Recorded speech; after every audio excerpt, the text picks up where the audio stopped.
Okay. Okay. Ready to go here? Okay. Thank you all. Welcome back, and welcome for some of you who are joining us for this afternoon. We had a very good discussion this morning, I think, on our first panel. But now this afternoon we're going to focus on a couple of case studies. First Boston, and then second Berlin. But a bit of housekeeping before that. There will be a coffee and tea break between the two panels at 3:45 out here in the lobby. And then at 6:30, everyone is invited for a glass of wine or beer up on the top floor, on the rooftop terrace, and that'll be at 6:30. So with that, I'm going to get started. For those of you who don't know me, my name is George Thrush. I head the School of Architecture at Northeastern University in Boston. And we're delighted to be hosting this event, Shaping Contested Projects for Tomorrow's METROPOLIS, here with the Akademie der Künste and my colleague Wilfred Wang. Before I get started, I'm just going to try to frame some issues as they relate to Boston, and then we have three outstanding panelists, David Hassin, Tim Love, and Paul McMurrow, who will flesh out the Boston scene for you. But before we do that, I promised a couple of people who are not familiar with Boston that I would give them a little context. And this is a figure ground of Boston, which, and this is not showing, that some of you probably recognize, and this just doesn't seem to be shiny. Okay. Well, here. Okay. Is that one shining? There we go. Okay. So this is the original portion of downtown Boston. We'll see some more historical images of this a bit later. This is the Boston Harbor, the Charles River. This is Cambridge and Somerville over here. This is the Back Bay. This is the Boston Common, Boston City Hall. You'll hear Tim Love will be talking about the Greenway, which is the site of this former expressway, subsequently sunken. Our university is over here. Northeastern University is here. Fenway Park. Anyway, this is a small city. This is South Boston. The vestiges of an industrial waterfront that is now being redeveloped in the South Boston waterfront. And we'll see probably some reference to the history of waterfront development in the city. But Boston is a high-value, contemporary city that's almost 400 years old. And it is successful today probably as much as anything because it has kept up its investment in and support of the intellectual infrastructure of major universities, healthcare research, finance. It's the home of the biotechnology industry globally now. So it's very much, ironically, it's a very forward-looking city in terms of the engines that drive it. And for some of us in the design world, it has, until recently, been a fairly historically represented city. That's starting to change, and it may be something that it has in common with conversations about Berlin. But let's just talk for a second about Boston and its process, how the public review process has evolved, and what role it plays in the city. And I'm going to give you just a little bit of background and rely on each of our three speakers to give you very specific sort of case studies. But I would argue that there are basically two kinds of battle in the public review process. One is a battle over cultural meaning, and this is one that everyone can, I think, relate to. And in Boston, maybe the most significant object of inquiry in this regard in our time is the Boston City Hall, which, yes, it has functional problems, but the debate about this building has almost all to do with cultural meaning and whether or not it is an accurate representation of the city or an attractive representation of the city. Obviously, people widely disagree on this, and architects and the general public often have different points of view. But there's another kind of battle, which is really the subject of what I think we're going to be talking about mostly today, which is battles surrounding commercial choice as opposed to cultural meaning. And this is a way in which perhaps Europe is becoming more like the United States than it has been in the past. And by commercial choice, I mean issues relating to logistics, trade, profit, users, and beneficiaries. That is, who benefits from choices made in the development process. As I alluded to this morning, we're not brand new to this issue. We first broached this in a conference that we held about a year and a half ago in Boston, in which we covered the sort of brief history of the public review process and how it emerged from a culture of protest and activism, and how it became codified in the Boston Redevelopment Authority's procedures that we discussed a bit this morning, including the Citizens Advisory Committee process and the Article 80 process. And there's a number of processes that the BRA goes through to legitimize and authorize a development in the city. And then we also talked about new challenges in this previous conference, and we'll get to that a bit. I think that's an area where we still have a great deal of ground to cover. The process in Boston has been changing over its history, obviously. It's an almost 400-year-old city. When the city started, first of all, Boston has transformed itself more than most other cities, and some of my colleagues will show you some historical images of that transformation. It's added a tremendous amount of land, filled in a tremendous amount of marshy waterfront. But those early projects, those early developments were paid for and happened through chartered companies. That is, the government would give a charter to a company to build a dam, to knock down a hill and fill in some of the marshy waterfront to create new ground, and then they could develop that new ground. So it's interesting. We forget that the notion of private enterprise has evolved significantly during the history of the United States. When Boston was formed, of course, there was an English king, and you had to get chartered to do almost anything. You were not free to conduct any business you wanted to conduct. You generally had to get authorization to conduct any significant business, and this was not any different. That then evolved into what you might call true public works that we would know today, and for that I'm thinking about the development of, for example, the Esplanade in Boston, or the Charles River Dam, both of which were late 19th, early 20th century additions to Boston that were done in a more traditional public works way. By that I mean they were done through a public agency, through the city. But the real change begins, and the need for this expansive public review, I would argue, comes after the Second World War with the explosion of the role of the federal government in cities. And I say that, not that I'm against federal action, but it was very different from how cities had happened before. In the John Kennedy and Lyndon Johnson era, that is in the 1960s, is when the really massive change to Boston happened.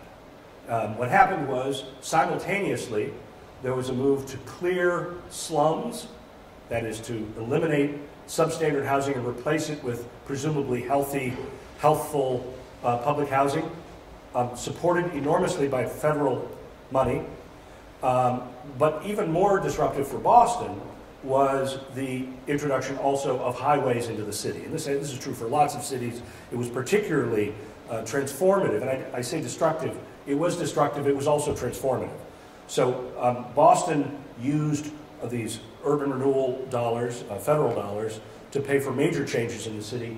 And as we can see here, we're not kidding when we're talking about major changes. You'll see some of these slides again, and I think that will be fine. That'll be helpful for you to understand what's going on. But this is a massive area that was demolished around what we now call Government Center and the West End.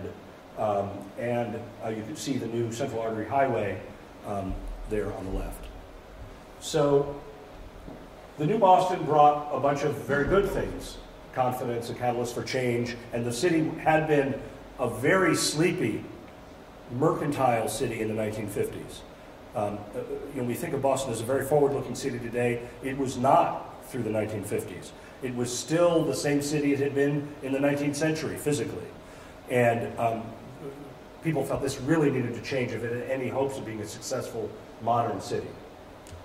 But that new Boston that resulted in major improvements at Government Center that culminated in the new City Hall, but also new federal and state office buildings, and the new highway going through, also created activism and protest, significant anger over the loss of a whole neighborhood called the West End, and also the loss of another area called Lower Roxbury. So here we see the brand spanking new Government Center, the symbol of the new Boston. But we also see the enormous difference between the old city above and the new city below. And we see the enormity of neighborhood change. This is an image from the late 50s, early 60s, when they were tearing down the West End, and they haven't torn down all of it yet. There's still more to tear down. So the question is, so now of course, this has yielded a number of interesting results. One is, of course, that Boston is now a vital office market, part of the contemporary real estate market in the United States, in a way that it would not have been had it not been for these transformations. You can see the role of Government Center over there on the right, and the massive amount of development that followed once the access via automobiles and parking structures and so forth to the suburbs was made possible through the Central Artery. So the result, though, of all this is really where I'm going. The result is, what kind of a process do we have now? Well, one of the things that emerged was a real distinction between what Bostonians would call downtown and the neighborhoods. And this is a back and forth relationship that has been going on for 30 or 40 years now, where the mayors who were involved with the resurrection of downtown Boston, Mayor Collins and Mayor Hines, after all of that energy was expended on redeveloping Government Center, there was a sense that the neighborhoods surrounding downtown had been ignored. And that downtown neighborhood dichotomy is one that was taken up by the Boston Redevelopment Authority, which was only started in the very late 1950s, as a reason to essentially get rid of as-of-right zoning. What I mean by that is the neighborhoods were terrified that new large projects would come through and devastate them the way the West End and Lower Roxbury had been devastated. And so they sought the protection of a public review process that would give them some defense, where not everything would happen as of right. Now, this is not entirely a rational response, because two things had happened. One was the highway system, which was not private real estate developers. That was the federal government coming in and laying out a new transportation network. And the other big destructive force was public housing. So neither was really, both were government sponsored, neither was private development sponsored, but nevertheless, the neighborhoods wanted some defensive mechanism. And in the 70s and 80s, downzoning in the neighborhoods, that is, reducing the amount of allowable development by right to a point where it was lower than the development of the existing fabric that was already there. That meant that every single project that got proposed had to be individually reviewed. You couldn't do anything as of right. This has been a really important transformative development. We alluded to it a little bit this morning, and perhaps the speakers after me will want to touch on this. But the laws of as-of-right zoning got lots of people involved, or at least a significant chunk of people involved in the public review process for buildings. And it has evolved, in my own experience, to really be a kind of politics by other means. What I mean by that is that for a lot of residents who feel that their voices are not being heard on all manner of public discourse, going to a public review process meeting is an opportunity to represent their point of view in the public realm that they feel they might not otherwise have. I think this is absolutely the case. Whether there's anything we can do policy-wise to address this remains to be seen, I suppose. The final thing I'd say on this is that there's been, at the same time, along the same arc, a real transfer of public obligations to private ones. That is, we now expect so-called public-private partnerships to yield the public benefits that previously, before the Second World War, surely, came exclusively from the public sphere. So a new park, sidewalk improvements, other public benefits to the city, we now expect to be woven into real estate transactions. And that's a change, that's different. So what are the new battles? Well, the new battles are about height, they're about bulk, they're about use, they're about congestion, character, demographics, and profit. I would say these are the top issues in any citizens advisory committee that I've been involved with. And they're generally all measurable. They can all be quantitatively measured, which puts them at odds with other things that are harder to measure, and architectural quality, things like this. So it creates a complicated battle when trying to advocate for good projects in the city. So I'm going to close here in just a second. So what are some new models, new tools possibly that we have at our disposal as we think about new ways to conduct the public review process? Well, certainly new visualization tools that you all use all the time, the students use all the time in the generating three-dimensional models that you can move around, that you can fly through, you can create animations of. All of that creates an easier way for people to get engaged with projects. The second is big data, that there's more ways to measure a building's performance against whatever norms we hold to be desirable in the public sphere. The third is something I like to call fact-based versus faith-based public review. And that is simply by inserting facts into the public discourse, we can advance the process. For anybody who's been involved in public review or contentious public projects knows you frequently go to such meetings and someone will assert one thing and another party will assert the exact opposite, and they both can't be true. And so it would be better if there were a referee with black and white stripes there to simply determine exactly where the shadows fall and how tall the building is. Finally, just so you know that we are working on some of this stuff, this semester we had some of our interactive media students get started on an iPad planning tool for this very thing that would be used by citizens to be able to use augmented reality and see a digital model of a project through their iPad as they walk through the actual space of the city where the project was intended to be. So they would be able, everybody would understand it in exactly the same way, and you could register, you could seize screenshots and register comments in a structured way that would then accrue to a website that could at least keep a more factual track of what a larger, we hope, larger cross-section of the community actually thinks. So that's a little bit of an intro into what we're going to be talking about this afternoon.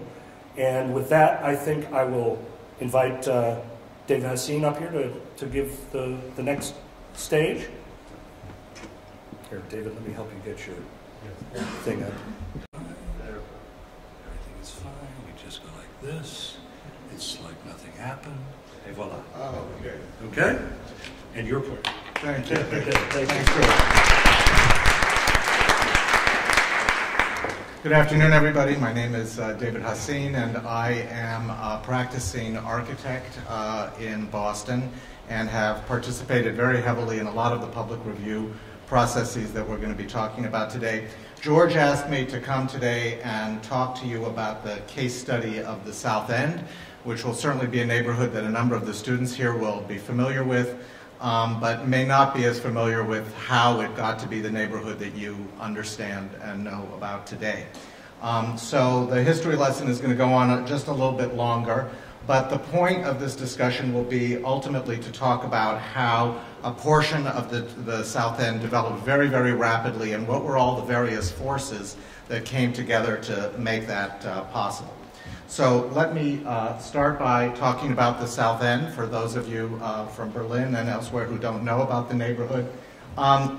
Today it has the reputation of being one of Boston's most successful neighborhoods, a sort of a trendy, young, artistic, diverse neighborhood filled with strollers, dogs, you can see mine there, theaters, a very tightly knit neighborhood that has historic buildings and also loft buildings. It's a highly sought after neighborhood. You can see, because I don't have too many slides of this later in the presentation, but the essential character of the neighborhood, which is this, in the historic district, which are these row house type buildings located in the upper right and left. And I'm going to try and do this quickly. I now only have a few minutes. So George laid out the situation about how Boston had developed historically, but I'm going to follow up on this in terms of how it relates to the South End. So here, Boston is primarily known as a city of neighborhoods. These neighborhoods have often had an ethnic dimension and have had very, very clear boundaries associated with them over their years and over their development.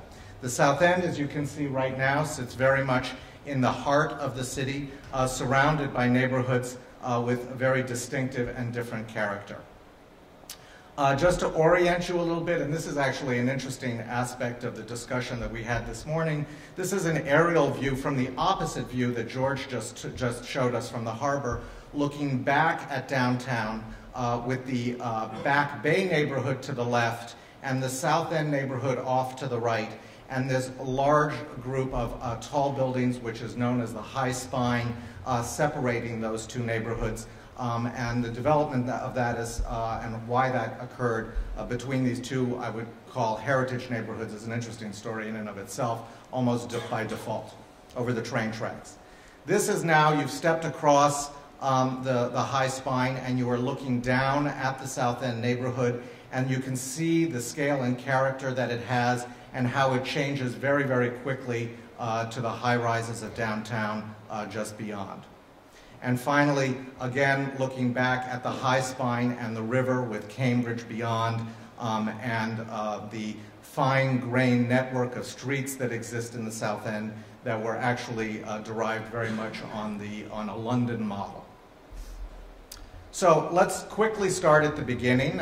Take note of the little circle there in the lower left, because we'll be coming back to that later in the presentation. That was the gate to the city of Boston, which was an isthmus that projected out into the harbor in 1775. You can also see a series of hills throughout on the peninsula. Boston, like Rome, was a city of 7 hills. There is only one left, and we'll talk about that. But it was very much almost an island.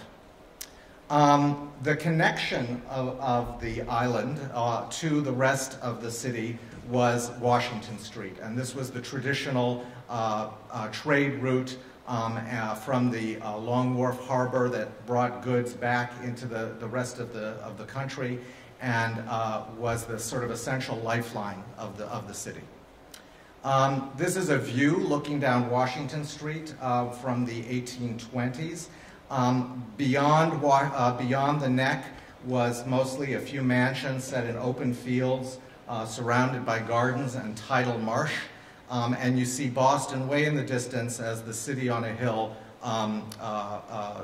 located in the center of Boston Harbor. Take a good long look at that building on the right, because we'll be coming back to that as well. During the 1850 to 1873 period, the famous architect Charles Bulfinch created plans for a newly enlarged region of the isthmus to connect it more fully to the rest of the landform. And marshland was filled in by taking down 6 of the 7 hills that were in Boston to use to make that land. So Boston is almost entirely a made city in that respect.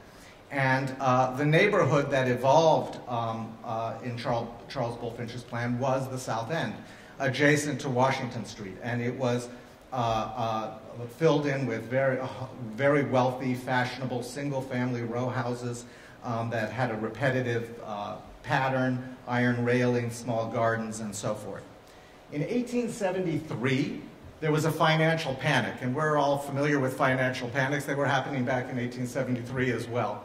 And due to a series of circumstances, the wealthy of this newly developed neighborhood, the South End, left almost overnight and moved to a new neighborhood which was being filled called the Back Bay, which was the next neighborhood that was being developed. There's a famous story of a wealthy Bostonian who walked out of his mansion, and there was a man sitting in shirt sleeves, sitting on his stoop, and he went back up to his wife and said, we're out of here. And he was so prominent that all of Boston society left with him. But at that point, the Back Bay, so this new neighborhood, this new fashionable neighborhood, much more on the French Boulevard model, was being developed. And the South End here had already been largely built, and the group basically fled from here to there. So what happened next was all the new development that started to happen in the South End became multifamily tenement housing and lodging housing for the new immigrant communities that were flooding into the city to take advantage of the jobs and the commerce that were occurring there. And the city was a very, very prosperous city at that point, again.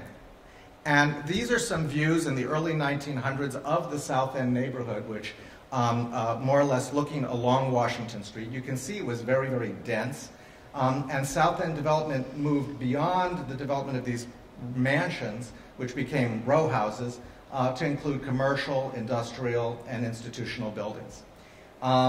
And obviously became a home to many, many of the mostly Catholic immigrants who were coming to Boston from Ireland and Italy. And as a result, a number of churches were built, many more churches than in other parts of town, jazz clubs. It became a very sort of vital neighborhood. Some more views of that part of town. Now, in 1907, in order to allow all of these poor immigrants to come into work into the city fathers, the Protestant city fathers, decided to build an elevated train line down Washington Street, down that main street into the city. And they built it right in front of the Catholic Church, who had just finished their symbolic mother church in Boston as a kind of a diss. So this had been a huge focus of the community to build this magnificent cathedral, and literally just as it was completed, the city fathers built this elevated train. So it gives you a little insight into the politics of the day.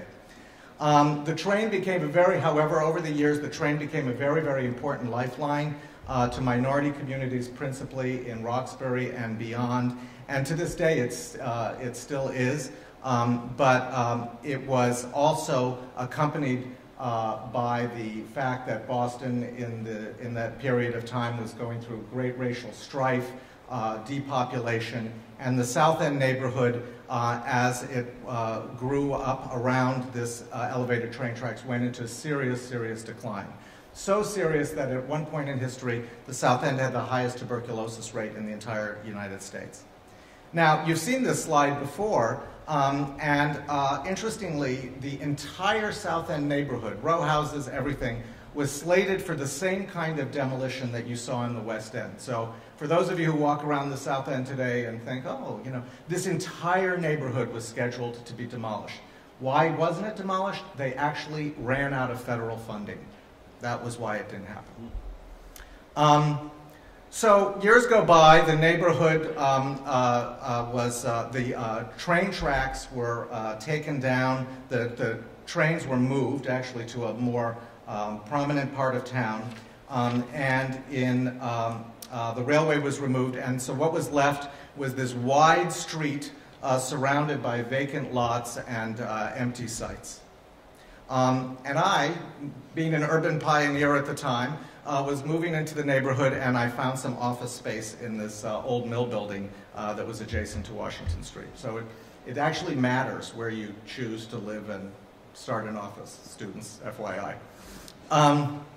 So quickly, this is the boundaries of the South End neighborhood. In 1983, barely 2 decades after the neighborhood was scheduled to be demolished, it was declared a federal landmark district, the largest urban Victorian district in the United States. And a little bit like Wilfred's slide of the UNESCO zone, this was the boundary of the landmark district, and then this larger boundary was a protection area, a buffer area that was created around it, largely filled with old industrial buildings. During the course of the 60s, 70s, 80s, and 90s, a wave of gentrification swept through the neighborhood, literally avenue by avenue by avenue. And one of the reasons why there wasn't enormous popular resistance to the gentrification at that time was there was a lot of institutionalized public housing in the neighborhood already, which kept it diverse. Here we are in, let's say, 1995. Development has hit Washington Street, something that people thought would be pretty much impossible, and today has moved beyond that. So here's the neighborhood laid over the original city map, and you see Washington Street, the connector, the neck, and the relationship of the new neighborhoods to what was very much on the edge, being very much in the center of the city. Here it is with basically the boundaries of the landmark district and so forth set across it. So my office in the last 20 years has been involved in over 20 projects in this district and participating particularly along the Washington Street corridor.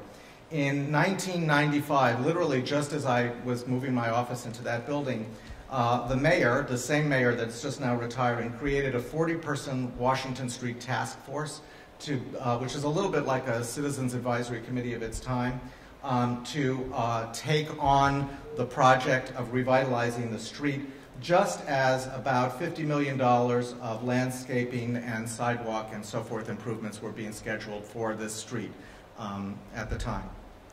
So I'm just going to very quickly take you through three or four projects that all involve the city at one level or another. First, my first project, which was actually a historic preservation project.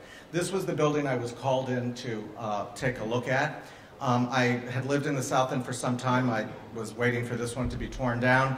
But I was amazed to find that the city had spent over $1 million stabilizing it, and I couldn't figure out why.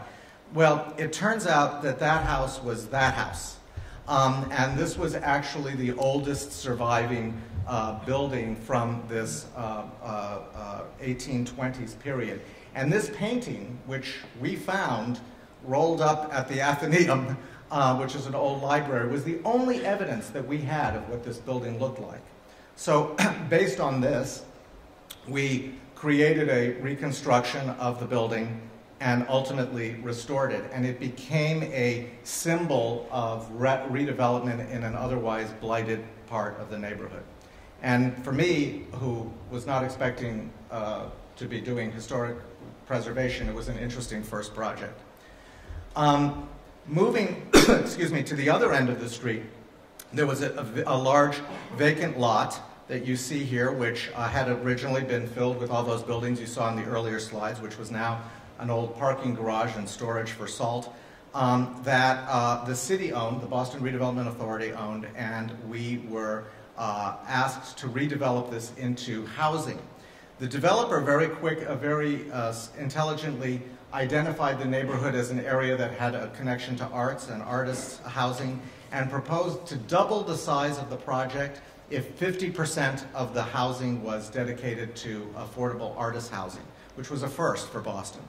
So this project, the Laconia Lofts project, was proposed. By the way, one of the things that occurred to me is architects like really slick renderings, and we had deliberately, over our period of time, used these sort of softer watercolor renderings because the community likes them and appreciates them so much more than the rendering style that architects prefer. So to Ruth's point about like connecting with your audience, sometimes you have to resist your own impulses to create the right documentation.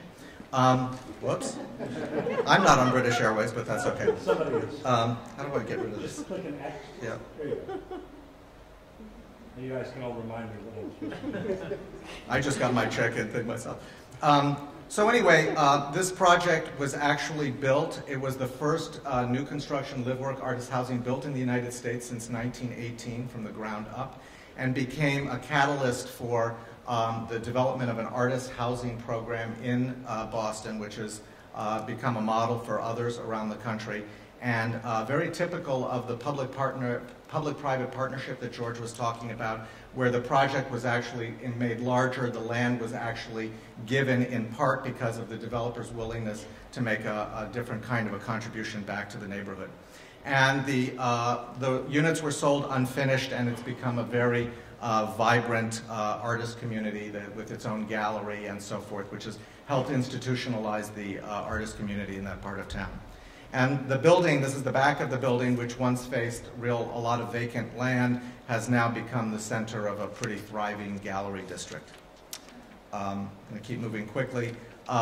This next parcel was at a major gateway to the neighborhood. This is how many Bostonians drive into the city. And this was a very noisy, congested, truck-filled access point, and obviously very depopulated. And again, we had this challenge of trying to build on this site and how to build in this corner. And there it is, almost 2002, I think, this picture. You can still see how much open land there was. And what we did was we built the first skip-stop corridor building that had been built in a long time. Students often love skip-stop corridor system projects, and you very rarely get the chance to actually build them. The justification for doing it on this site was that the streets were so noisy that we wanted to come up with a system where all the living rooms were facing out and all the bedrooms were facing in. So we developed this skip-stop plan, so you can see how the steel weaves and the plans sort of are tied together. All the floor plans rise up and over. We were also able to convince the developer that he was building half the corridor space and therefore making a more efficient building, and there it is today. And lastly, I'm going to talk about that circle that I showed you way at the beginning at the neck of the isthmus to Boston. This was again a BRA parcel that was a leftover parcel from the widening and so forth of Washington Street. A new building was being proposed on that site, and the BRA decided to have a competition for who could build on this site. There were 3 submissions. 2 were market-rate condominium projects, and 1 was our submission, which was actually for single-room occupancy housing for homeless individuals from the neighborhood and the social service agency that was offering them job training. And we didn't think we would have a chance of overcoming. The neighborhood had a say in who got selected.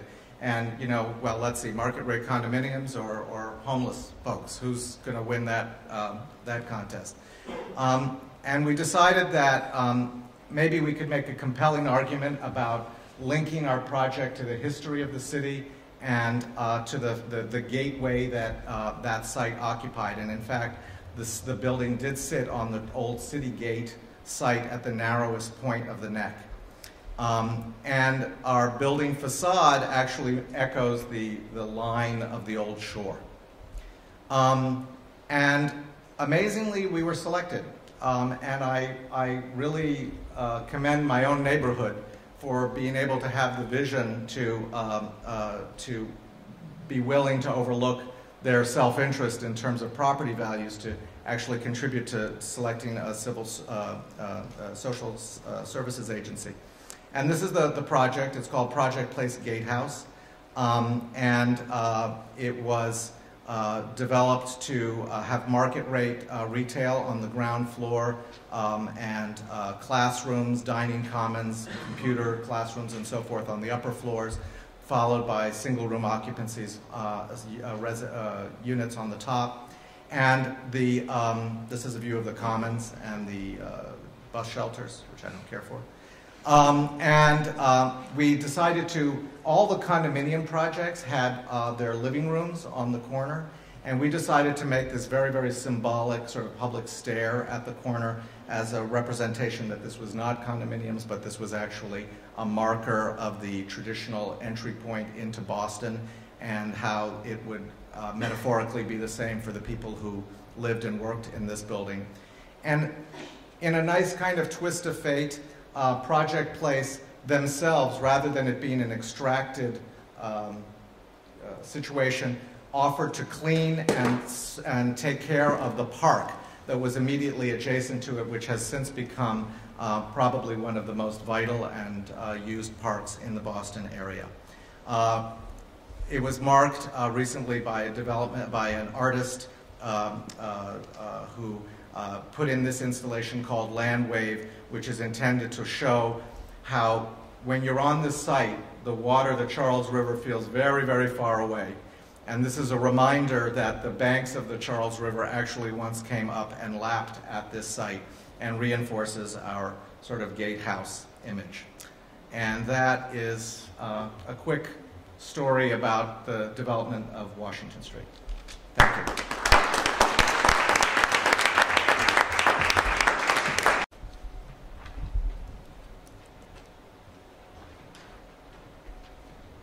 It's do-it-yourself conference up here. Oh.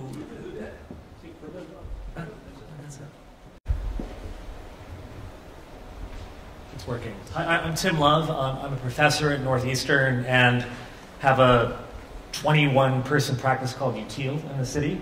And I'm going to be talking about the public process around the Rose Kennedy Greenway, which was that line that George showed. But I'll reorient you. No worries. That's an American city, by the way. If you're from Berlin, that's what American cities look like.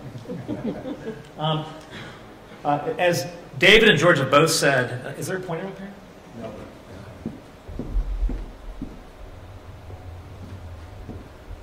Boston was originally essentially an island with a neck connection, and all of the territory that you see that makes up the modern city was all filled over time, even in the downtown peninsula.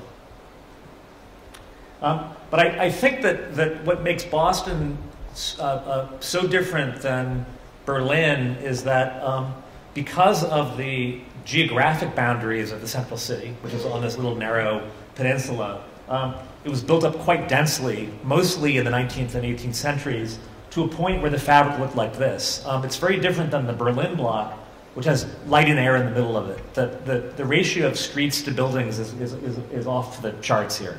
And so, really, the story of urban renewal in Boston is about attacking this fabric to get modern building typologies to fit, essentially, because each of those buildings is maybe 2 or 3 rooms wide.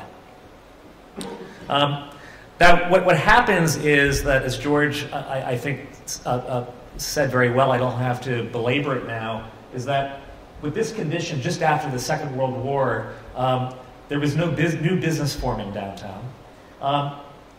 Proven by the construction of the Prudential Center in the late 50s in the Back Bay, causing a sudden panic that we had to get office workers into the central city.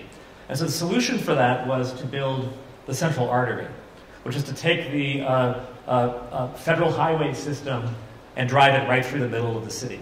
And you can see in this photograph from the 50s really how disruptive that act was. It literally was a kind of house-by-house case to find the kind of clearest path through, and even the highway interchanges don't really meet Federal Highway Administration regulations. The highway would drop you down into these weird kind of plazas without any markings on the street. And this was the competition and the need to build center core, large floor plate office buildings for insurance companies in the financial services sector. And so here you see pre-artery, the downtown, and the artery coming through. And it really was, I think, the first experiment by the city to understand how to take an old historic city and really begin to demolish it for economic development reasons. And so this is a famous photo that you've seen twice already this afternoon, but at the kind of height of the demolition. This is just when the West End demolition is finishing up, just coming off the right of the slide, and the demolition then for the Government Center project in the middle of the city. And so really the legacy of the artery running through the city, the incomplete job of Government Center was the legacy the city was left with through the 80s and the 90s.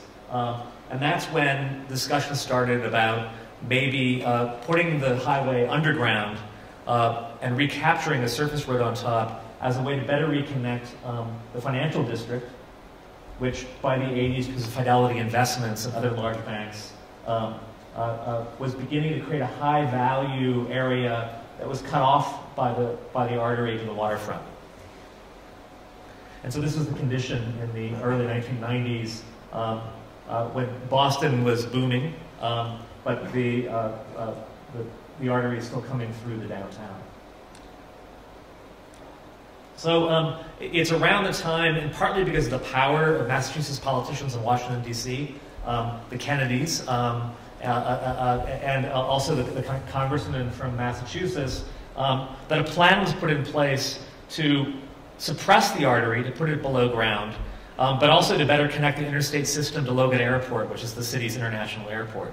And this was the plan. This is the airport in East Boston. These are all subsurface tunnels. This is then the plan for the suppressed artery, with the question then about what to put on top. By the way, the artery project was so enormous that it actually was like 37 separate federal contracts. The Federal Highway Administration's vision for what to do with the surface once the highway was put underground was essentially to make it look like a highway interchange on the surface, or to replace and double the capacity of the expressway by having surface roads with the same number of lanes. Because from the Federal Highway Administration standpoint, the problem was the traffic congestion. And that was the driver in terms of public policy about why you did this. It was not a city building exercise, it was a transportation project. They were getting two roads where there was one before. And it was around this time that special interest groups, it's the kind of mid-time of George's story. It's as the protests around stopping highways are starting to wane that a more sophisticated kind of public process begins to ask what should happen here. And I think the competing visions are actually very interesting. For example, the Boston Society of Architects, and this is around 1989, 1900, really thought the answer was to reconstruct the fabric of the old Boston over the right-of-way of the sunken highway, a kind of maybe Berlin-like vision for what to do with the parcels that were captured, with very strange proportions. The first time ever there have been perimeter blocks ever proposed for the city of Boston, by the way. About the same time, Ricardo Bofill had some promoters and had a different vision for the artery that were a series of winter gardens and then public spaces, classical public spaces that resolved axes and ignored the things around it. The result of this heated public debate around what to do with the artery. Actually, the project itself became an incubator of new nonprofits. So the Boston Society of Architects was at it. The American Association of Landscape Architects was at it. New organizations like the Artery Business Committee, which represented the business groups, Adaptive Environments, which was a kind of accessibility group, Walk Boston, that was all about pedestrian access, all were formed during this period to be at the table for what was really a 10-year debate. The bikes weren't quite there yet. I'll talk about that in a minute. And as a result of all of these competing interests, a more subtle, maybe less diagrammatically clear vision emerged that was really kind of a combo platter. That instead of thinking about the entire artery either as all infill or all park like Beaufield's vision, the idea was that there would be certain separate parks that were associated with the neighborhoods that they were near. North End Park near the North End, the yet to be named wharf area parks that are here, and then Dewey Square near the train station. And that between these would be special buildings, civic buildings that would serve as the knuckles.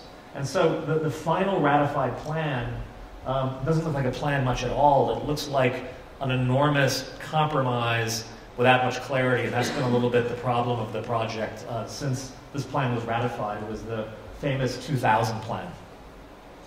So these are the knuckles that I mentioned between the parks. They, at least conceptually, are a smart concept. They're over the ramps that come up from below. And so the idea is that there would be air rights buildings, civic buildings on top that would mask the ramps and serve as the kind of endpoints for this park system.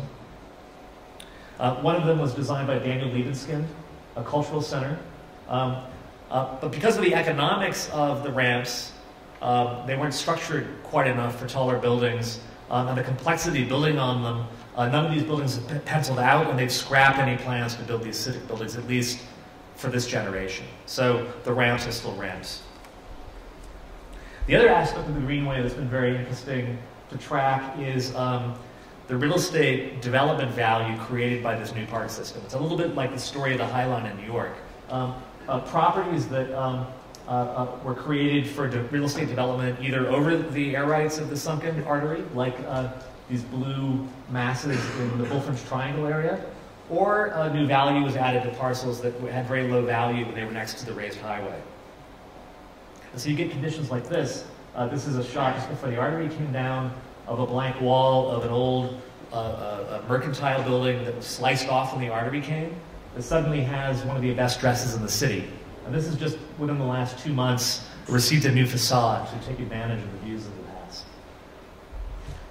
past. As part of that, my office did a study in 2008 to come up with policy for the city about what new development should do facing the Greenway Park system. And our conclusion was that at the end of the study was that the value had already been captured by real estate investment when the project was first announced, even 10 years before it was constructed. In other words, the speculation about the future value of the parcels had been happening so long that there was no new value to capture in terms of real estate value to pay for public improvements. That was the sad conclusion of our plan. But these are potential development sites along the Greenway, an analysis that we did about how much square foot capacity there is, and how much population it would add to the Greenway. So this is the two scenarios in terms of additional people and square footage that would be captured by the new investment in the parks. And these are the kinds of studies that we did. There's many parking garages along the old artery alignment because it's where the cars came into the city. These parking garages are now, again, kind of the highest value parcels. And so for each of those parcels, we studied what ifs to understand, in terms of development capacity, and the money that would be spun off this development, what the benefits might be for the city. Studying it both in the kind of aerial views, but also in these eye-level perspectives to understand the impacts of these projects from the park system.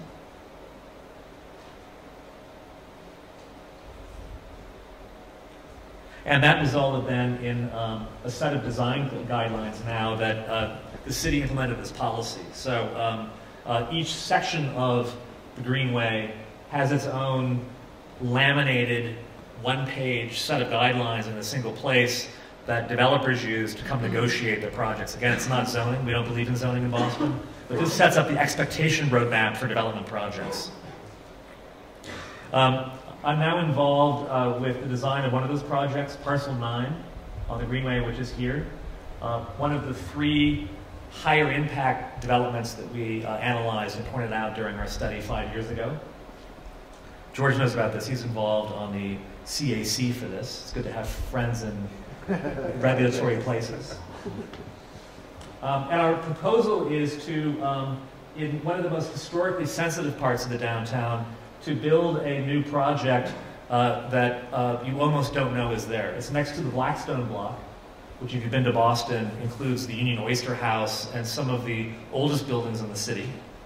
And our proposal is a two-level market hall with 70 units of apartments in one corner of the project. And so this is our plan of the existing market district, as it's called, and the way that our ground floor plan works with the kind of larger kind of flow of pedestrians in the area. That's the greenway along the north there. These are some of our propaganda slides from the many, many public participatory meetings we've been having about this project. With the idea that the new buildings are, as in a way, kind of raw, industrial, and as unself-conscious about their character as the existing buildings. It takes a lot of work to do that as a designer. And so this is the massing of the project. A two-story market hall, a kind of cube of apartments in one corner, and then a plan to reconstruct some of the empty parcels that are across Blackstone Street, where the famous Haymarket, 200-year-old Haymarket, has its kind of rough and tumble outdoor market. This is the apartment component of the project. We often in Boston use historic photographs of what once was to make arguments to the very large audiences we have to talk to. That's it again. And then another piece that we did on the Greenway, this one's finished, is a little park pavilion, really as a critique of the park system that was put in. The parks generally have gotten, at least when they were first built, negative reviews. And part of the problem, I think, is that all of the stakeholders that were battling over the turf, the pedestrian advocacy group won. And the word connectivity became the mantra for the park designs. And so the pedestrian logic took on the kind of imperative that traffic flow takes on for highway designers. So you see these overly wide sidewalks for the throngs of people that were going to cross from the downtown to the waterfront and along the Greenway that were way overscaled for the amount of green space that was left. The path to lawn ratio was way off. And so one of the, and again, it had to do with the battle of the groups and the power of Walk Boston as one of those groups to attend every meeting and demand 15-foot minimum sidewalks, et cetera, et cetera.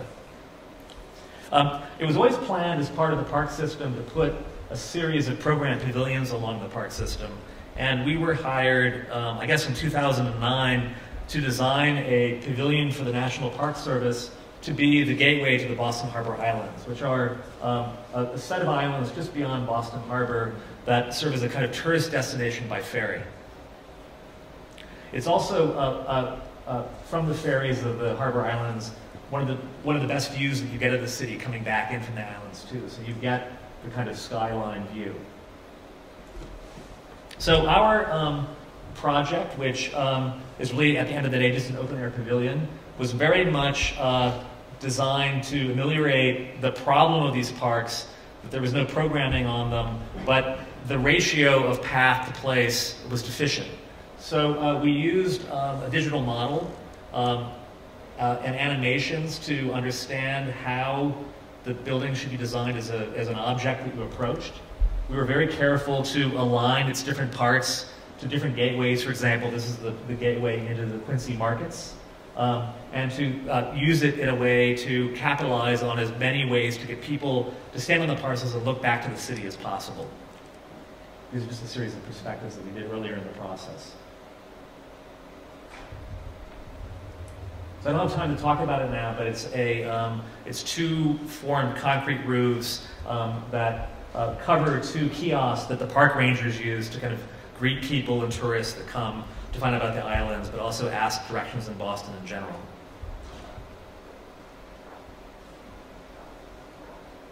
It was also very difficult to construct. But you can see that it's right at the center of the park system. Those are the wharf area parks beyond. It serves as a cap, a much lower cost cap, to contain one segment of the parks that originally was going to be defined by the large buildings that weren't affordable over the ramps. And so I think that's the end of my talk. Good.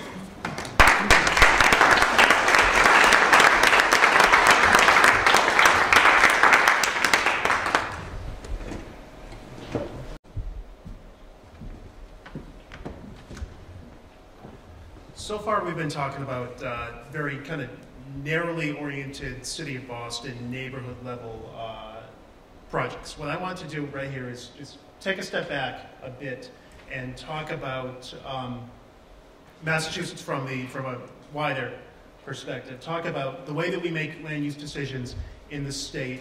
Talk about the gaps in the market that result from the way that we make land use decisions, and then talk about some strategies for potentially bridging that gap and filling in those holes.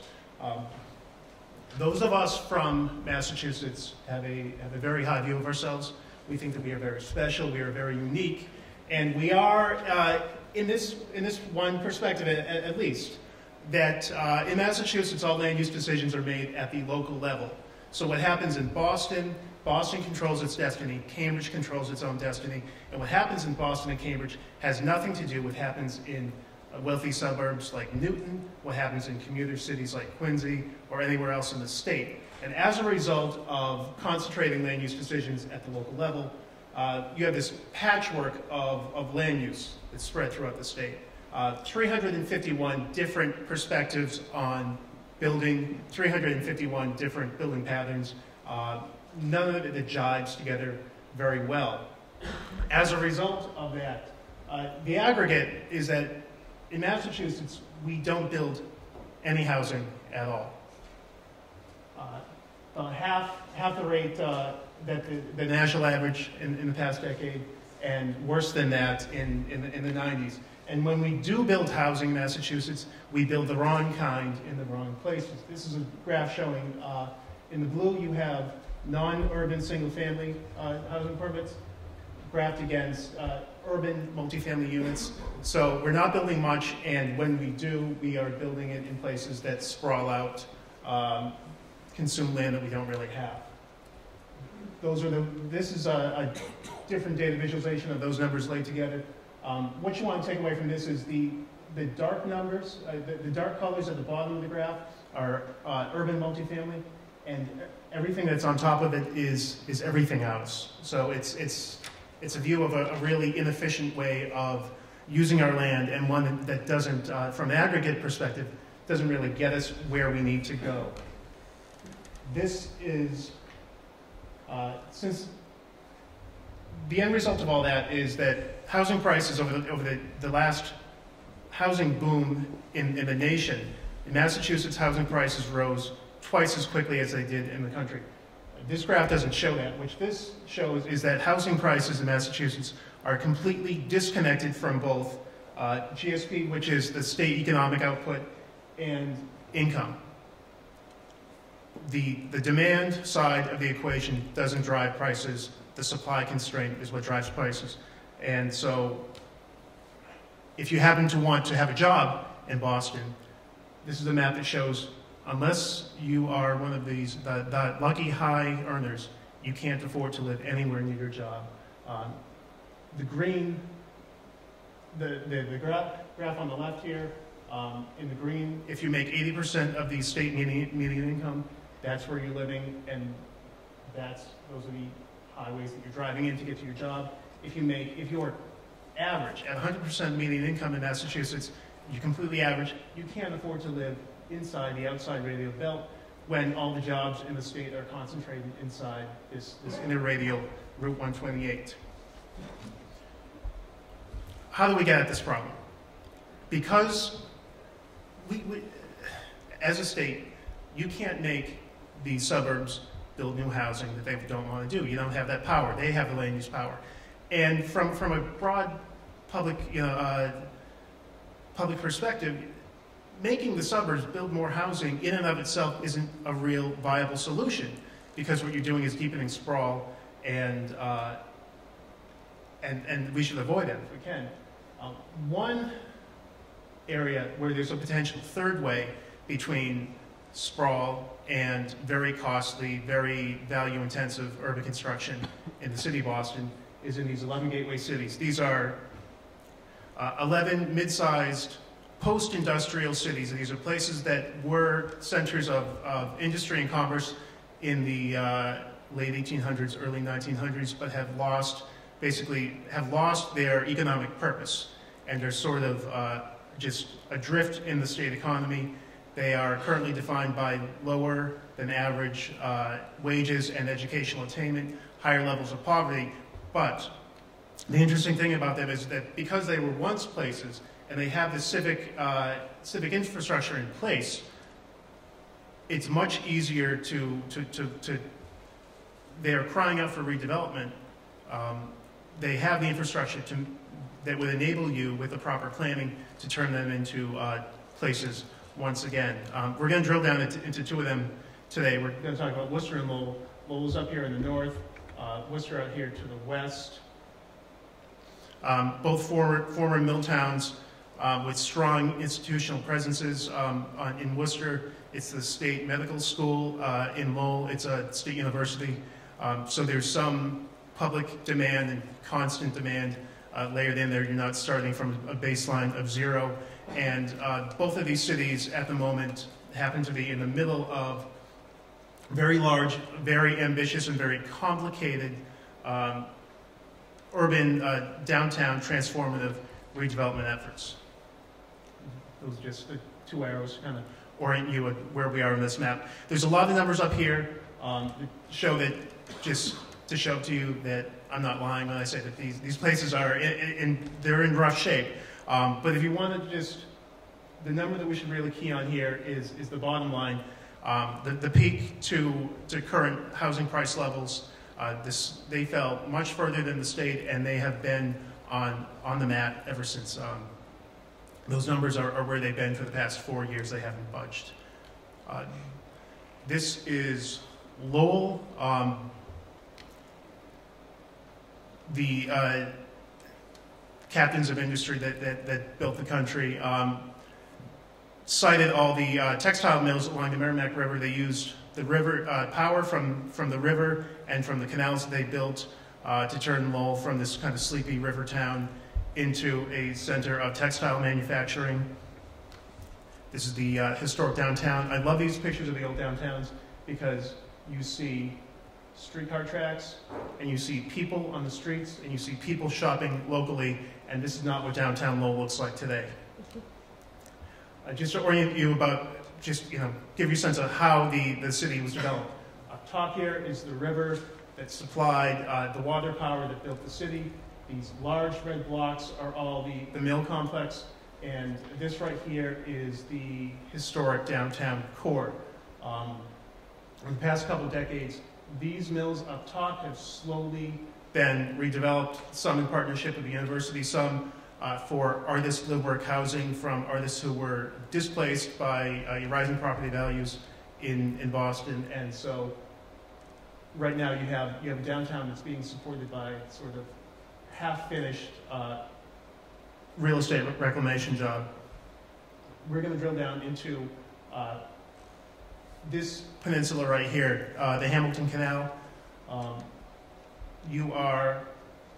That previous slide is right up here, downtown, and then the other mills up here. So immediately south, lying between the downtown and the occupied mills and the current transportation rail and bus hub into the city of Boston, which is right here. So sort of you have a peninsula of abandoned mills sitting between your occupied loft housing, the downtown that you're trying to bring back, and the rail hub. And in the middle, it's vacant core. This is what the canals looked like that once powered the city, what they looked like in the 70s, full of trash and empty mill buildings. Just to give you a sense of the context of the redevelopment. This is a map showing population levels. The green arrow is the downtown area. What you see is population in the city really concentrated on the edges of the city and in the suburbs. This is same map shown a different way. Population density The takeaway here is that the density in the downtown is very analogous to the density that you see in suburbs, and from an economic development perspective, from an urban perspective, that's not what you want. This is also not what you want. Map showing concentration of food stamps.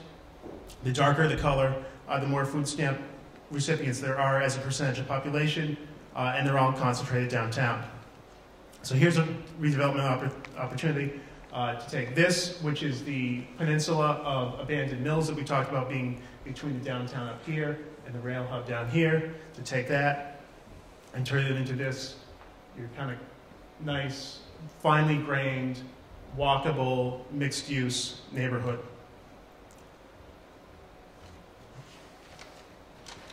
The interesting thing here is that the public process and the redevelopment, the impetus for the redevelopment was driven by the public sectors. The city controlled the land, they controlled the chunk, and they took the rest by urban renewal. They didn't really get fought too hard because the property owners really saw no upside into holding on to a bunch of empty mill buildings.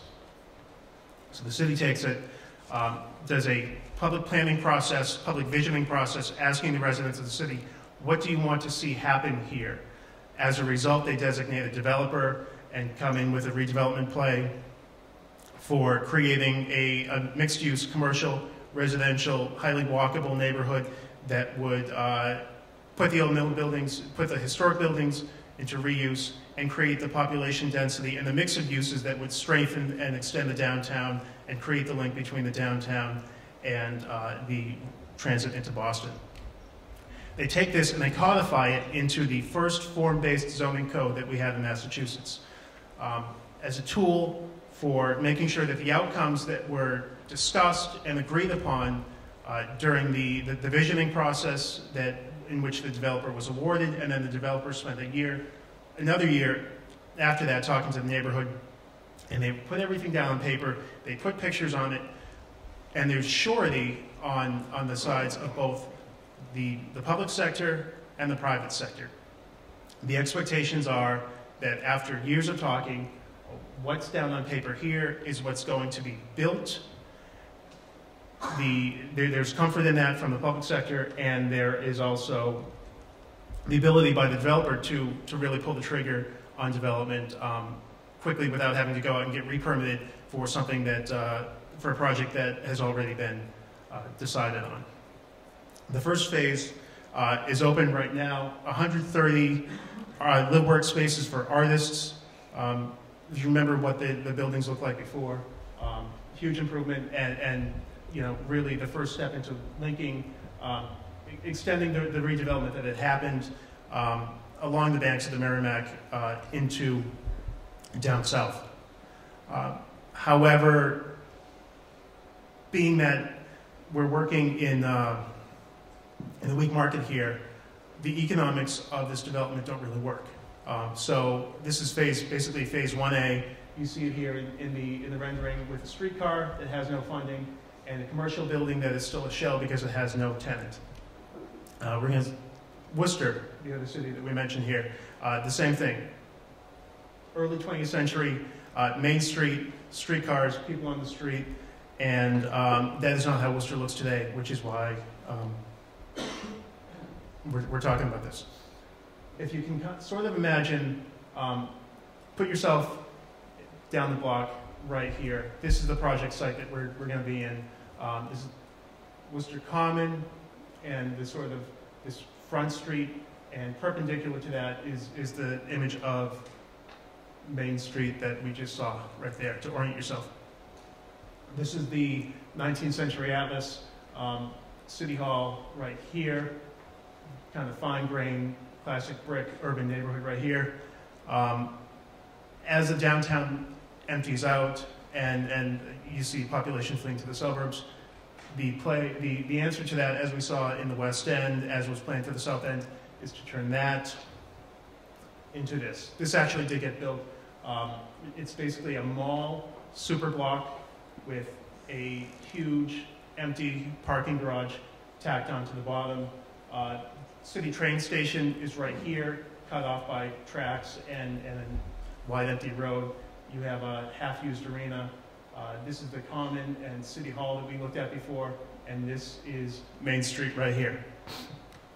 Same version of those maps that we looked at in Lowell, just showing you that the downtown is empty, suburban level population density, and higher than average concentration of poor people downtown, which doesn't do a whole lot to supplement for local economic development. But because you have no population density, you have lots of room to build without displacing anyone. So you think that the picture of the superblock right here, the redevelopment play is to turn this superblock that's outlined here into this, to blow out the mall, replace it with a new street grid, new office development up here, here, and here, and put residential here and here. Really scale back that crescent of parking garage that was ringing the site, and just open up the site to pedestrian level, to pedestrian activity, putting people on the streets in an organic way that is self-sustaining, rather than the mall play where you drop down the mall in the middle of an empty city and hope that everything works out well, because it doesn't. This is the groundbreaking right here. They are city manager and the congressman standing in front of the garage that's about to be demolished. This is the site in the middle being demolished. During construction, taking down 2/3 of the garage, they created 80,000 tons of concrete that were then used as fill for the new street network.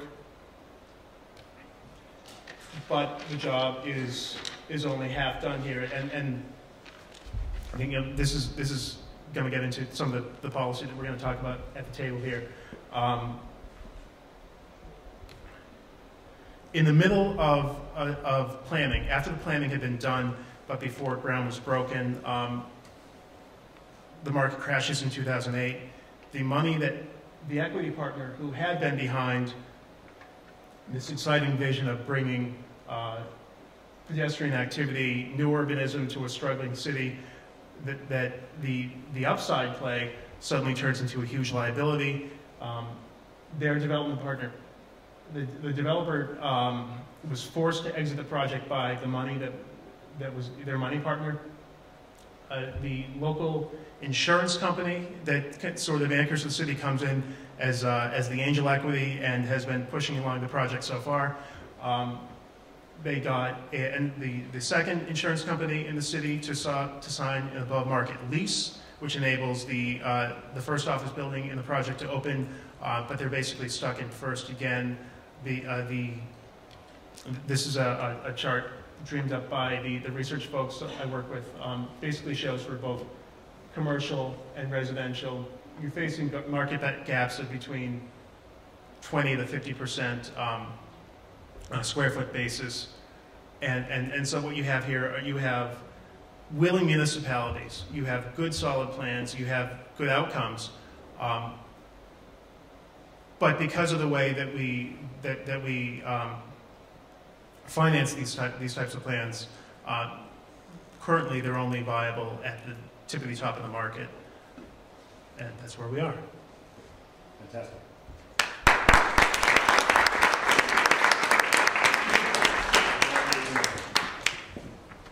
Okay, well, that is a great way for us to sort of contextualize the conversation that we're having about the two Boston enterprises, it seems to me.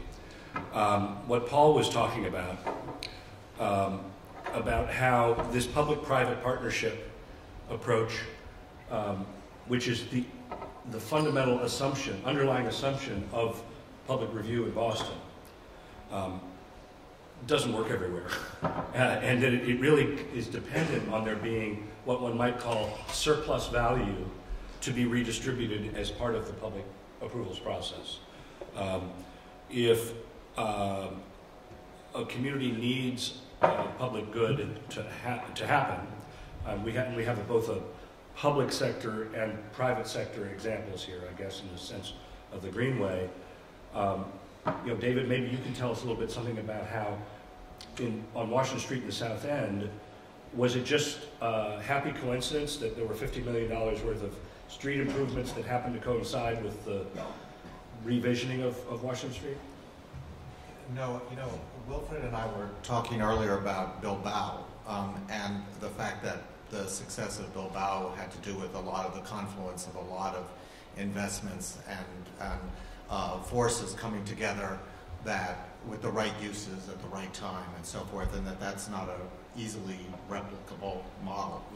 And I think the Washington Street story is a similar thing in the sense that that Orange Line train was being moved to a new location, which released funds for a replacement transit along that same street that was then matched by these funds that were going to rebuild the street. At the same time, the city owned a lot of the vacant land adjacent to in that area, and the wave of development that I described as sort of sweeping through the South End was kind of hitting that street more or less at that same moment. Right. So, part of it is kismet, really. I mean, it's about all of the right forces coming together at the right time to allow something to redevelop very, very quickly. I mean, the story of redevelopment in the South End is actually a very, very much a halting kind of story that with each economic cycle, it moved along. It wasn't a continuous thing. It was something that was very opportunistic and initially happened with very sort of small house-by-house development and then sort of picked up steam, and the forces were aligned at the right moment. And it was a very one of the interesting things about, contentiousness in development, one of the interesting things about the Washington Street corridor was there were so few people who lived there at the time that it was being developed that it wasn't very contentious, because there was no community that we were pressing up against. There was no one who was really being displaced. And that helped. And, one of the things that Teresa and I were talking about at lunch is that it seems to me in Berlin, everyone cares about the whole city. Everyone, rallies around the issues no matter where they are in the city. In Boston, it's very neighborhood-based. And so if you can get past the people in your neighborhood, you're clear. And you're not going to get people from other neighborhoods coming into your neighborhood to protest something that's happened. But I wonder if the South End story started out more like Lowell and Worcester, where it was not a high-value area, and that expectations for development were going to have to ride with the market. There was nobody knew if it was going to work or not. That's true. And in a way, the land values along the Washington Street corridor played themselves out organically based on your early projects, and everybody waiting to see the success of the reconstruction of Washington Street. And we talked about it with the Berlin block issue this morning. The relationship between public process on the one hand and economic viability on the other, are in a way are two sides of the same coin, because if you have a plan like Worcester or Lowell, and then nobody can come build your plan because the economics don't work, because the cost of new construction isn't paid for by the rents that you can get once you do it. But if that's what the community wants, it's a question about whether we should plan for the next 15 years and use financial analysis to know if the plan works, or we should plan for a more ideal future and just wait for the market to catch up to that. That's also a political question, I guess. Right. Well, it gets at one of the things that I think some people know that I've been interested in for a while, and I think is probably a meaningful difference between the U.S. and European counterparts, especially in Germany, the balancing of local and regional. And you say that in Boston, you're right, the only thing, people only care about their immediate neighborhood, and so they'll come because the costs, as they understand them, accrue only to them as neighbors. But oftentimes the benefits accrue to the city or the region. And if you don't have strong regional government, as Paul points out, there is no way of reconciling those things. So that, for example, it may very well be in the economic interest of Boston to have connected, transit-connected, affordable housing in Lowell and Worcester. Absolutely. In the economic interest of residents of Boston, and yet it is neither sold nor purchased that way. In other words, I wonder, have you thought about any economic models that would allow that to happen? Cross subsidies. We don't have a problem with cross subsidizing the top lot, the playground on our block, or the re-bricking of the sidewalk with the benefits from a project. We do have a problem with doing it in Boston for Lowell.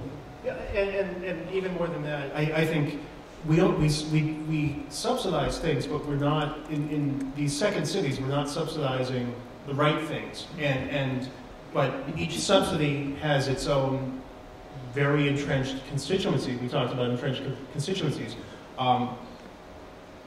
They're so entrenched that there is next to no hope of changing the formula in time to help a project like Hamilton Canal or City Square in Lowell. So we do subsidize affordable housing, but what we need in these second cities, we need market rate housing downtown. We don't subsidize that.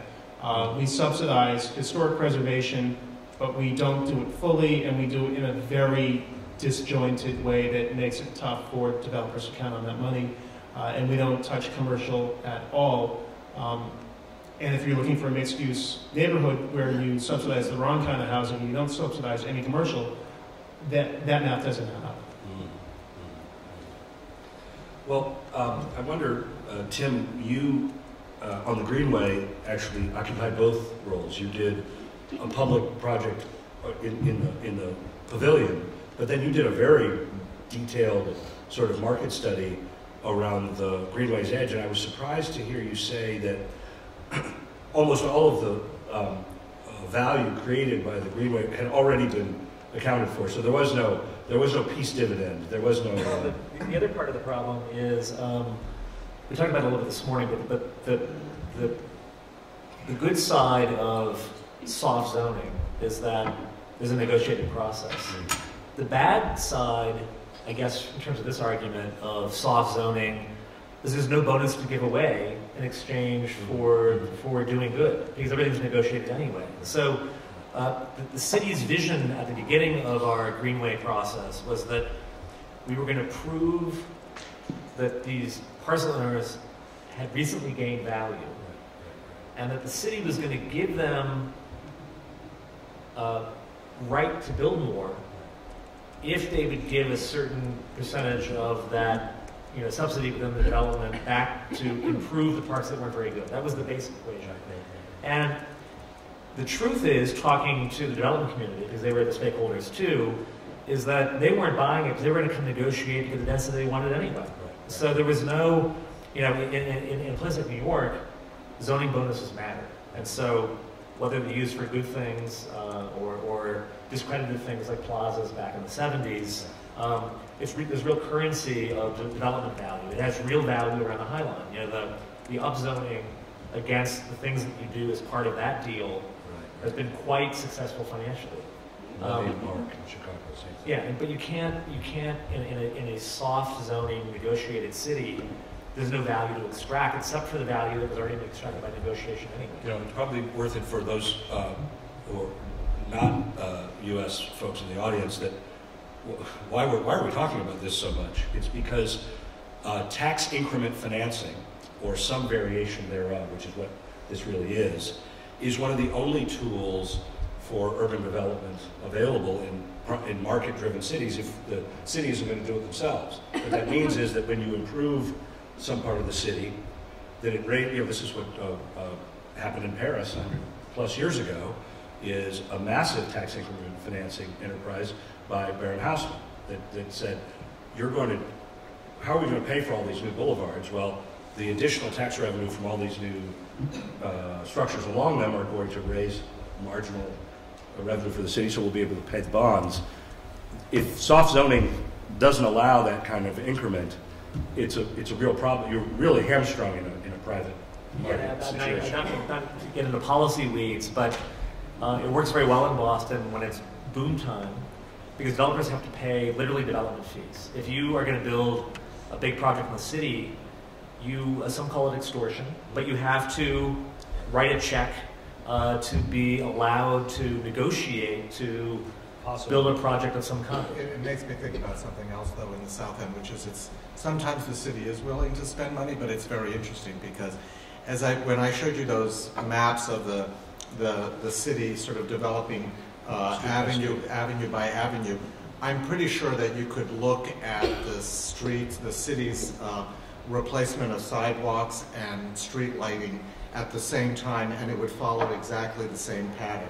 So they were recognizing that values were going up, taxes were going up in those areas, and they followed that with brick sidewalks and street lights because it was increasing. So literally, as the, let's say, lower income folks were shifting out and the upper income folks were moving in, the city was investing to actually reinforce that to generate tax revenue. Well, it was a political issue at the time too, because if suddenly your property is assessed 3 times more than it was a month ago, there better be a brick sidewalk outside of your door. And I think you're probably thinking, why are we getting into the weeds about policy and financial viability? Because I think the problem with a lot of urban design policy is it doesn't focus quite enough on the, essentially as a design community, on how important those incentives are. I mean, we talked this morning about the Berlin perimeter block being a conservative, fixed type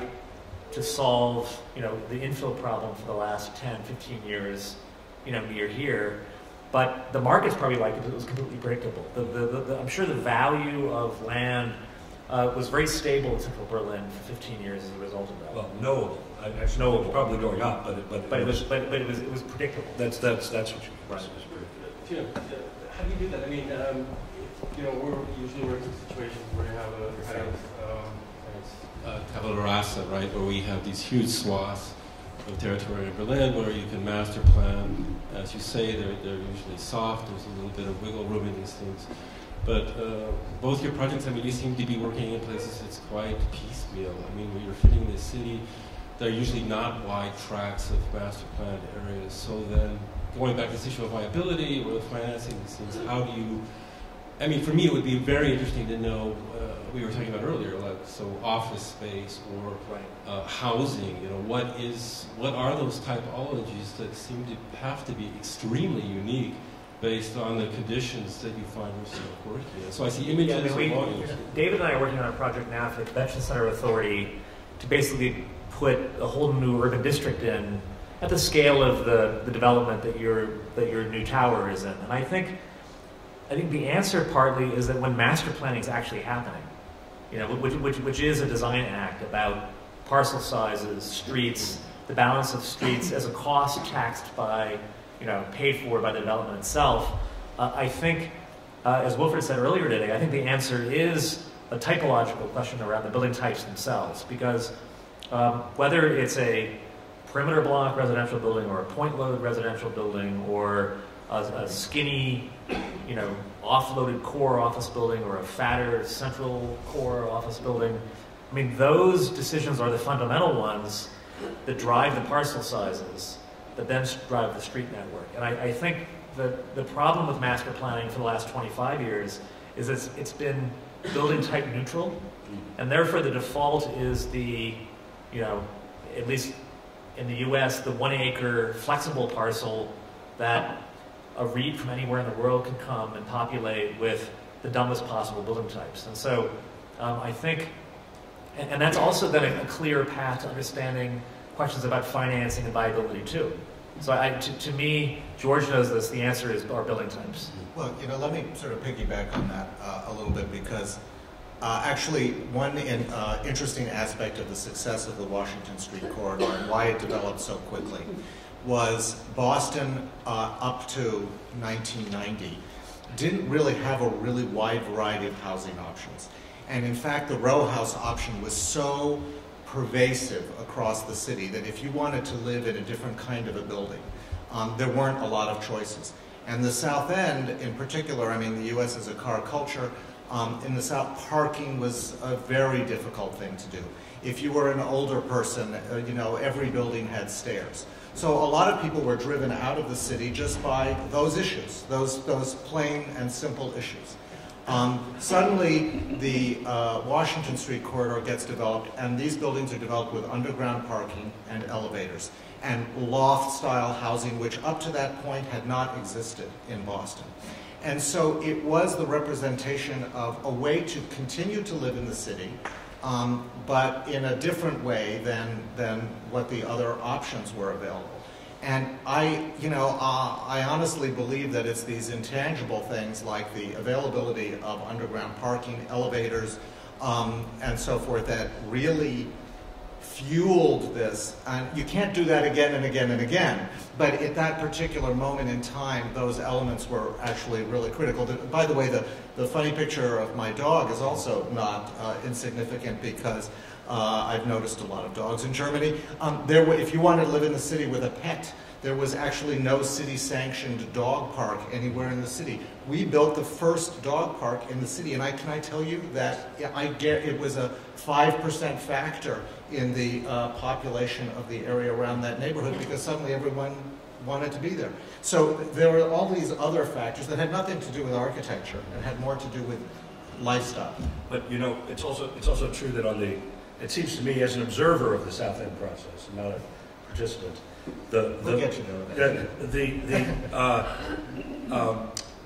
The architecture, actually, the public review of the architecture was also not as contentious as it would have been in a lot of other places, because once that type was kind of identified and showed success a couple of times, the sort of nice, good-sized loft footprint with parking, etc., the idea that could replicate itself in various forms all down Washington Street met with general universal approval. And I mean, one of the reasons we wanted to talk about Washington Street, you could have talked about your time on the BCDC, the Civic Design Commission, but one of the reasons we wanted to talk about it was it's such an, in a way, anomalous example of an unbelievably smooth public review process over the course of 20 buildings, which is definitely not, I think it would be hard to find another part of Boston where over a short spurt of development like that, so many projects were met with such modest opposition. Well, for the first 5 years, no one was even paying attention. Yeah. And then it became, suddenly it's like, aha, yeah. Oh, yes. Yeah, I think it'd be interesting to understand, you mentioned that Washington Street and other properties in that area of the South End was or is owned by the BRA, the Boston Redevelopment Authority. The question is, how long have they owned the property or properties? How did they become the owners of the properties? And what was the commercial logic behind making those sites available? That, I think, is a question for you. And for Paul, I think similar questions. How did the redevelopment of these buildings take place in, how did they come into public ownership? In the United States, I know, the notion of taking things into public ownership, the kind of eminent domain, is one of the most hotly contested processes.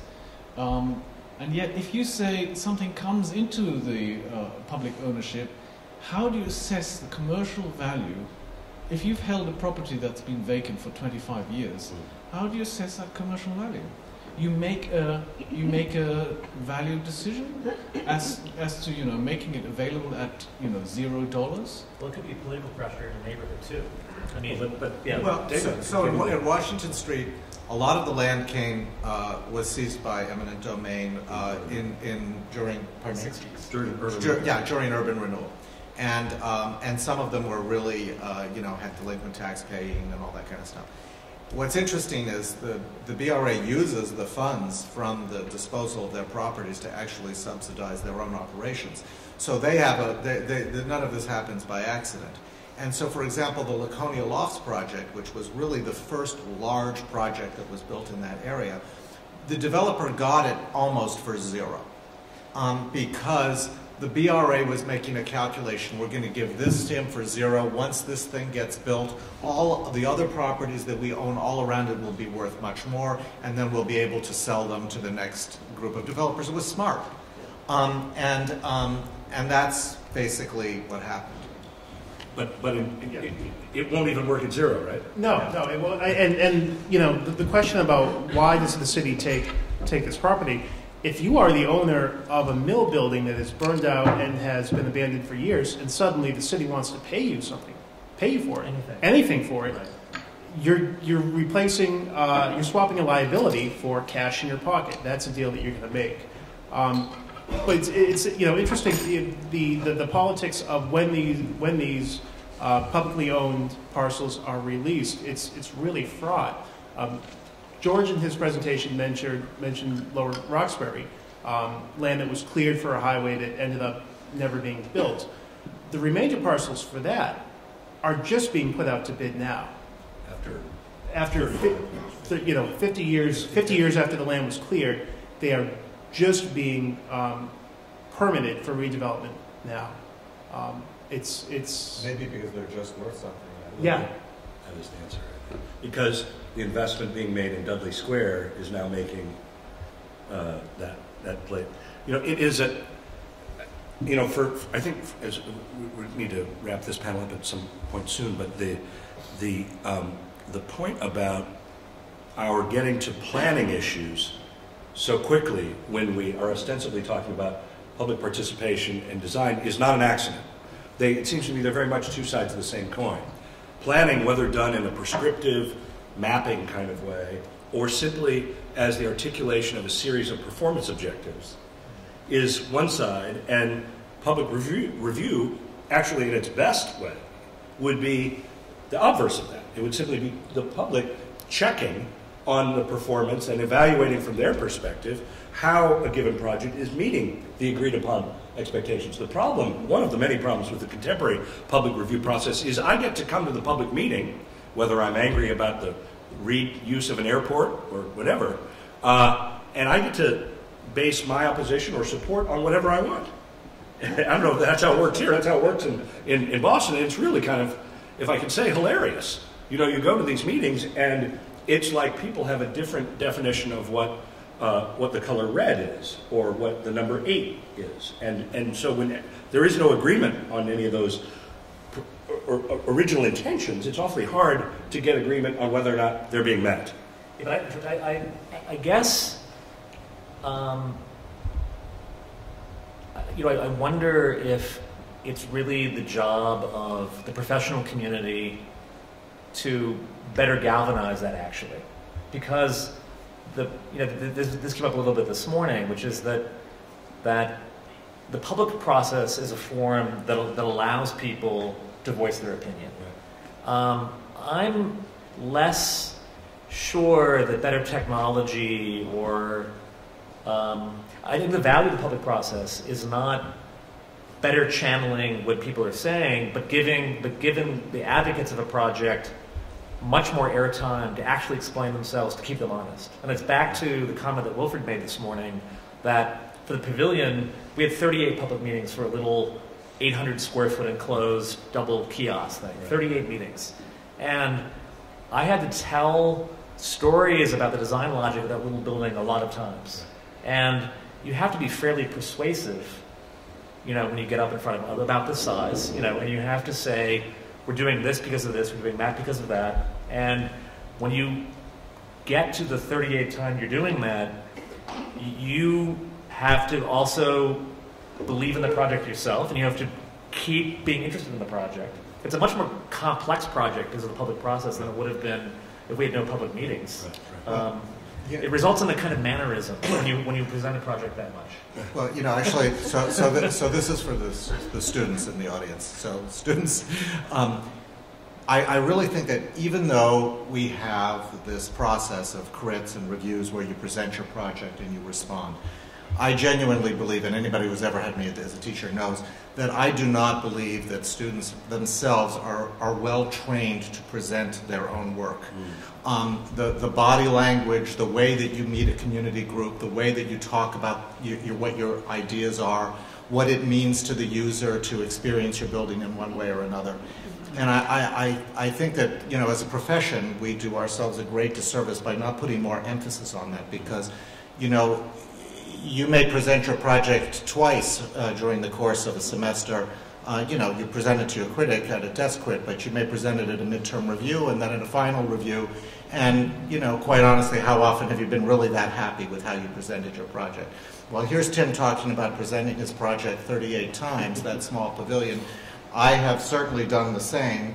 And it's such a critical aspect of being successful in the kind of environment that we have in Boston anyway, that I implore you to really pay attention to that. Because the other point to that too is don't misconstrue that I presented the finished project 38 times. What you learn very quickly in maybe to some of the Berlin participants is an ideal process that we have, is that as soon as you get a project, you start the public process. And you actually, it's like live TV. So you go to a public meeting, and when you're not sure yourself, you show a couple of options. And you kind of listen to the people who have strange opinions, and you use the public process itself as one mode of feedback versus designers in the office and colleagues, and you really play it out live. And the genius of it is if you take your opponents and you listen very carefully to what they have to say, then you can be very clever about representing whatever you present the next time in the context of what they said. And they believe that you have, I mean, and sometimes you do listen to them, but they also believe, well, I'm not sure I'm supporting where this is all going. No, hear me out. I mean, I think that you do learn, obviously, from the community process, but the most important thing about the community process, in my opinion, is the sense that the community feels that they've been heard.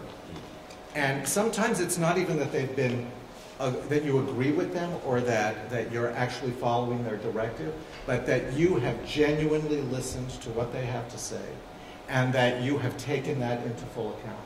And that is such an important aspect of being successful in the environment that we're in. Well, also, it's just, it also means in terms of, you know, in our elaborate public process that we have, reviewing everything you thought about to the public, not having a kind of separate public persona, the dumbed down story, but to really walk them through every single thing you've thought of to the point where they almost can't take it anymore, right? Where you talk about the relationship between the steel beams and you know what, 2/3 of the audience are into it because it's like why people like to look at car ads, and you know you dive way deep with the public audience in actual decisions that you're making, and that gives you some authority in a way, but it also means when you get feedback, you're right, you know how to present it better, but it becomes part of your DNA on a project too, which is you just know responsibly that people don't like,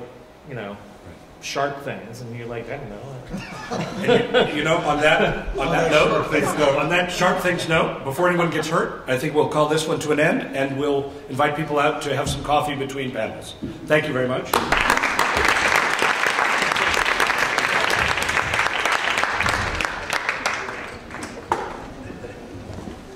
Berlin on the Tempelhofer Feld. First, urban design aspects. And one of them has recently been published by Kai Geipel, who will be focusing on that aspect. Next speaker will be Frank Barker, who's founder, partner of Barker Leibinger here in Berlin, award-winning practice. Has teaching experience and educated at the GSD and Montana State University. And he will be speculating about the future, I guess. And then we have the third speaker, Christoph Breit, who is the member of the executive of Tempelhofer Feld, 100%. He's educated as a geographer, economic geographer, and a freelance researcher working in the fields of market research. And takes a particular approach on the issue of what to do with the Tempelhofer Feld. So he will explain the position of this pressure group that has large and quite broad support in the Berlin public.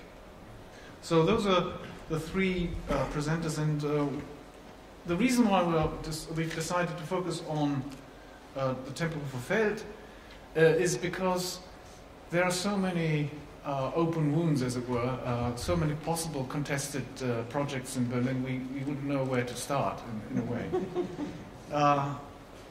In the same way as the colleagues from Boston decided not to talk about the big elephant in the room, that is the Boston City Hall, we also are not going to talk about the Humboldt Forum and the Schloss, which is and has been one of the most hotly contested architectural and urban design projects here in this city.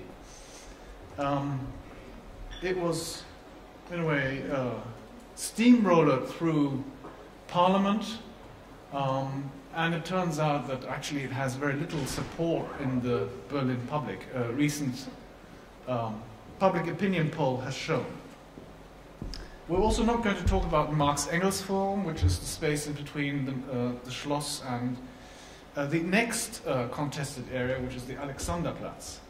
So at the heart of Berlin, there are three zones which we could have talked about, but we are avoiding to speak about that. And we're also not going to talk about Mediaspree and its associated East Side Gallery, although that has already been mentioned.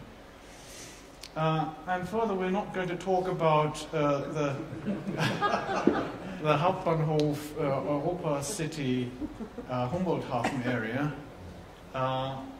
or indeed what should happen to the other airport that is due to be closed if everything follows the legislative and building permit plans. That is Tegel. Tegel, the much beloved, efficient airport designed by GMP, Gackenmark and Partner many, many years ago, which is sort of creaking in terms of capacity. There is an outer chance that this building is going to be kept open beyond the soon to be placed into operation BER airport. So we'll see. All these things are hotly contested, but Tempelhofer Feld is probably the most extreme version, where we have a golden opportunity to rethink what this huge area might be about. And as Teresa already has said, it should be, in many people's views, an opportunity to just stop and think. That is what many, many members of the public, some professionals are saying. Others, like myself, I'm of the opinion that we can't start thinking early enough about what might happen to this area, because political processes and processes of discussing these things take so long in Berlin and in Germany. It would be best to talk about the range of possibilities and to open views and visions for the future of Tempelhof, which are sadly lacking amongst the public discourse, the political discourse. Politicians are very keen on presenting statistics and the kind of housing needs, and yet there's been very little actual implementation of public housing construction. I already mentioned Berlin is growing at the rate of 40,000 people a year, which means in 12 years, by 2025, it will have grown by another 500,000. Berlin, prior to the Second World War, had a population of 4.5 million. Now the population is 3.5 million. In other words, it had 1 million more people in it than we have today. The difference is that just after the Second World War, in the 1950s, the average per capita area occupied in Berlin was around 14 square meters per person, and we now are around 42 square meters per person. So that explains where people have gone. They've just taken more space within a lot of the existing fabric, and that has meant that the density has dropped. With the changes following 2008 banking scandal, many people in Greece, in Spain, in Britain, in the United States, and in Germany have thought, where can we put our spare cash? And Berlin has always been a very cheap place in terms of property. A lot of people have decided to invest money in property in Berlin, buying things at the rate of 3,500 to 4,000, 4,500 euros per square meter, which is still cheap by comparison to Munich, Hamburg, even Lisbon, or some other crisis-ridden countries and cities. So, just to say that politicians have not noticed the wave of private investment that has swept Berlin, that is causing the rises in rents, and they are reacting very, very slowly to that globalization process. So we have this acute problem in Berlin, which is the housing problem. It's not as bad as in Hamburg, but it is going to be an increasing problem, and it's going to be a problem that will, in the next few years, be exacerbated. So, having sort of talked about this context, the question is, what should happen to Tempelhofer Feld? The current view is, and Kai Gakel will explain it, to make sites available for essentially partly housing association projects, but also private housing projects, which means luxury housing. And in my view, that is completely the wrong way to go. So I'm already setting the kind of tone of debate for later on, but I invite Kai Gakel to present his paper. Thank you.